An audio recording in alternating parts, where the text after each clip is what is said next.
Muling humarap sa Senado ang Brave 18 kasama ang kanilang abogado na si Attorney Levy Baligod.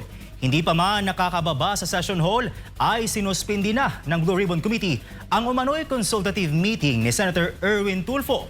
Kumuha tayo ng update sa Senado mula kay Sheena Tornolay. Sheena, magandang gabi.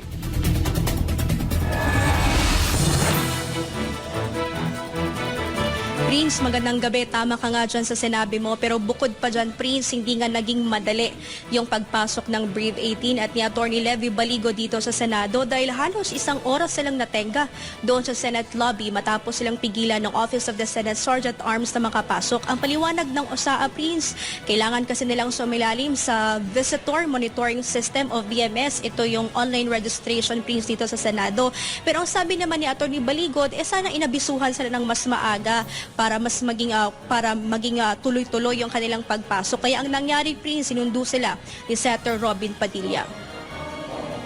Nakakadismaya na hindi po umattend yung 18 bodyguards, yung kanilang abogado na si Attorney Baligod. Tila nawawamali ang grupo ni Senate Pro Tempore Win Gatchalian nang dumating sa Senado ang Brave 18 kasama ang kanilang abogado na si Attorney Levy Baligod. Sa gitna yan ng consultative meeting ng Blue Ribbon Committee ni Senator Erwin Tulfo nitong Lunes. Bigong makadalo sa nasabing meeting ang Brave 18 matapos sinuspende ni Tulfo. Sa press conference ni Baligod ay hinamon nito si Tulfo na mag-inhibit bilang chairperson ng komite. Na kung sino pa yung akusado, siya pa ang mag-iimbestiga at siya pa ang magdedesisyon kung sino ang nagsisinungaling at kung sino ang nagsasabi ng totoo. We don't expect Mr. Erwin Tulfo to admit his guilt. It is predictable that he will cite all of us as liars.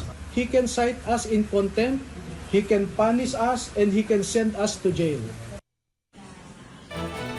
Kabilang si Tulfo, Prince, sa mga senador na hinatira ng mali-maleta umanong pera ng mga dating sundalo.